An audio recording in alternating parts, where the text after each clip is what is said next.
ગુજરાત સરકારનું નવું મંત્રીમંડળ તૈયાર થઈ ગયું છે। શપથવિધિ યોજાઈ અને શપથ ગ્રહણ કરી લીધા છે। મંત્રીમંડળમાં મુખ્યમંત્રી સહિત કુલ 26 મંત્રીઓને સ્થાન મળ્યું છે। હર્ષ સંઘવીને નાયબ મુખ્યમંત્રી બનાવવામાં આવ્યા છે। જી હા, ભૂપેન્દ્ર પટેલ સરકારમાં હવે 3 જૂના અને 5 નવા સહિત 8 કેબિનેટ કક્ષાના મંત્રીઓ છે। ભૂપેન્દ્ર પટેલ સરકારમાં 17 રાજ્ય કક્ષાના મંત્રીઓ રહેશે। નવી કેબિનેટમાં 3 મહિલાઓને પણ સ્થાન આપવામાં આવ્યું છે।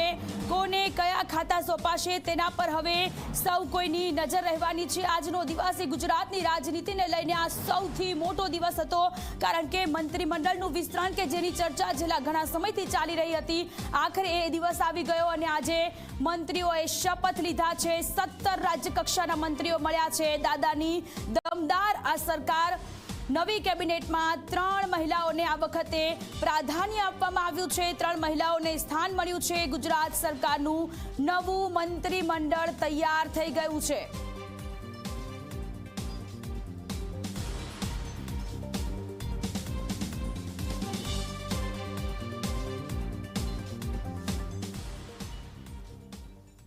તો હર્ષ સંઘવી કે જેને નાયબ મુખ્યમંત્રી બનાવવામાં આવ્યા છે અને સંકુલથી આપણી સાથે અર્પણ જોડાયેલા છે। અર્પણ પાસેથી આપણે વધુ વિગતો મેળવવાના છે। અર્પણ આપણી સાથે જોડાયેલા છે। અર્પણ, દાદાનું નવું મંત્રીમંડળ કે જે તૈયાર થઈ ગયું છે, શપથ ગ્રહણ કરી લીધા છે, વધુ જાણકારી શું છે?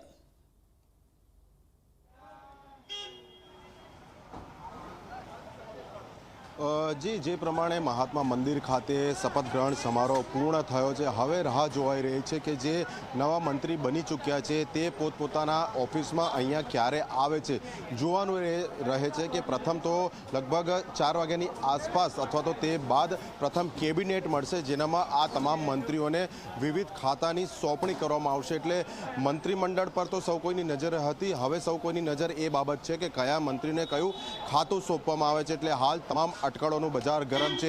ખાસ કરીને ભાજપના તમામ નાના કાર્યકરોથી લઈને મોટા હોદ્દેદારો સુધીમાં એક જ પ્રશ્ન છે કે જે રીતે ગૃહ રાજ્યમંત્રી તત્કાલીન હર્ષ સંઘવીના નાયબ મુખ્યમંત્રી બનાવવામાં આવ્યા, તો હવે તેમની પાસે કયા ખાતાનો હવાલો રહેશે? કારણ કે અત્યાર સુધીની પ્રણાલી આપણે જોતા આવ્યા છે કે જે ગૃહ ખાતું છે રાજ્યકક્ષાનું તે રાજ્યકક્ષાના મંત્રી પાસે હોતું હતું અને કેબિનેટ કક્ષાનું મુખ્યમંત્રી પોતે રાખતા હતા, પરંતુ હવે જ્યારે સમીકરણો બદલાય છે, રાજકીય સમીકરણો છે, ભૌગોલિક સમીકરણો, જાતિગત સમીકરણોને ધ્યાનમાં રાખીને આ જે નવા મંત્રીમંડળની રચના થઈ છે તે અંતર્ગત કયા મંત્રીને કયું ખાતું ફાળવવામાં આવે છે? કારણ કે કેટલાય મંત્રી એવા છે કે જે રિપીટ પણ થયા છે, અગાઉનો તેમનો અનુભવ છે, ખાતા ફાળવણીમાં ફેરબદલ થાય છે કે તેમના ખાતા યથાવત રાખવામાં આવે છે, અને નવા જે મંત્રીઓ બન્યા છે તેમને કયા ખાતા ફાળવવામાં આવે છે તેના ઉપર સૌ કોઈની નજર છે।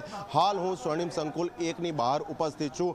એની વાત કરીએ તો મારી પાછળની તરફના જે દ્રશ્યો છે ટેમ્પામાં આપ જોઈ શકો છો, જે સાથે મંત્રીમંડળ નવું બન્યું તેની સાથે જ અહીંયા જે વિવિધ મંત્રીઓની ચેમ્બરમાંથી જુદો જુદો જે સામાન છે, ખાસ કરીને વિવિધ ફાઇલો, દસ્તાવેજો, કોમ્પ્યુટર સિસ્ટમ, લેપટોપ સહિતની જે દસ્તાવેજોની જે મશીનરી ઉપરાંતની જે વસ્તુઓ હતી તે તમામ અહીંયા સચિવાલયના સ્ટાફ દ્વારા સ્થળાંતરિત કરવામાં આવી રહી છે। એટલે પ્રથમ તો હવે કેબિનેટ કેટલા વાગે મળે છે અને તેનામાં ખાતાની ફાળવણી કઈ રીતે થાય છે તેના ઉપર નજર રહેશે, અને એકવાર ખાતાની ફાળવણી થયા બાદ તમામ જે મંત્રીઓ છે કે જે હવે શપથ લઈ ચૂક્યા છે તેઓ વિધિવત રીતે પોતાનો કાર્યભાર ક્યારે સંભાળે છે તેના ઉપર સૌ કોઈની નજર રહેશે। જી, પણ સવાલ એ પણ છે કે રાજ્ય જે મંત્રીઓ છે એ લોકોએ શપથ લઈ લીધા છે, ખાતાની ફાળવણી ક્યારે કરવામાં આવશે એ વિશે કોઈ માહિતી છે? સૂત્રોના હવાલેથી કોઈ જાણકારી?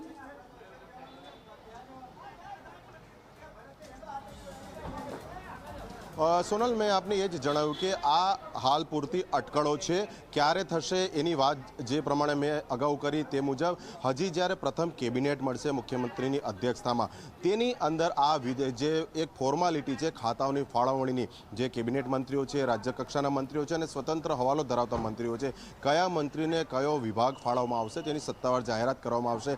હાલના તબક્કા સુધી હજી સુધી કેબિનેટ મિટિંગનો સત્તાવાર સમય સામે આવ્યો નથી, પરંતુ ધારણા એવી છે કે 3 વાગ્યા પછી અથવા તો 4 વાગ્યાની આસપાસ આ મિટિંગ જે છે, જે રીતે સ્વર્ણિમ સંકુલ 1ના નર્મદા હોલમાં મળતી હોય છે ત્યાં મળી શકે છે. એટલે એકવાર આ કેબિનેટ બેઠકનો સમય આવે તેના આધારે ખબર પડશે કે આગળ જતાં આ મંત્રીઓને કયું પોર્ટફોલિયો છે તે ફાળવવામાં આવે છે અને તેઓ વિધિવત ચાર્જ ક્યારે લેશે.